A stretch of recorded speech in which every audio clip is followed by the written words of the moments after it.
Sarah Everard was simply walking home when she was kidnapped, raped and murdered by a Metropolitan Police officer.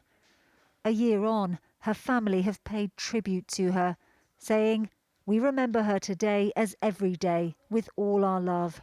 Our lives have changed forever and we live with the sadness of our loss." Sadly, Sarah is not the only woman to have lost her life recently in violent circumstances, and we would like to extend our deepest sympathy to other families who are also grieving. She was witty, she was sarcastic, she was funny, she was really caring. 21-year-old university student Libby Squire was also raped and murdered by a total stranger. Her mum, Lisa, knows the pain that Sarah Everard's family are feeling.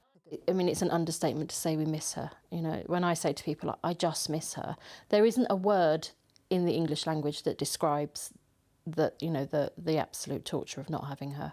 It's made me stronger in some ways, made me a better person in some ways, but I'd give all that back to have her back for 5 minutes.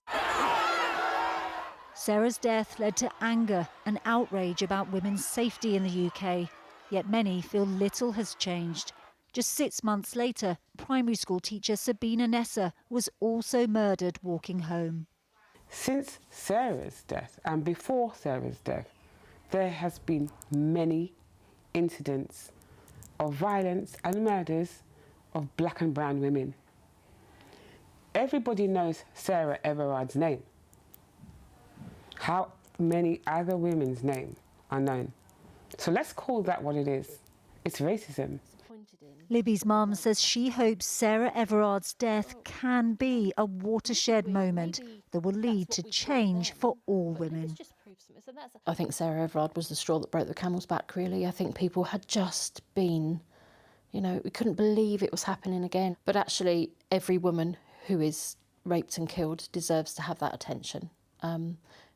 And I think now we're just not prepared to sweep it under the carpet anymore. We're not going to say, "Oh, shame," and move on. We're not going to do that anymore.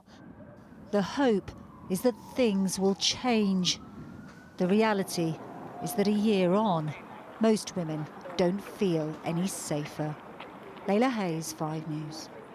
Wow.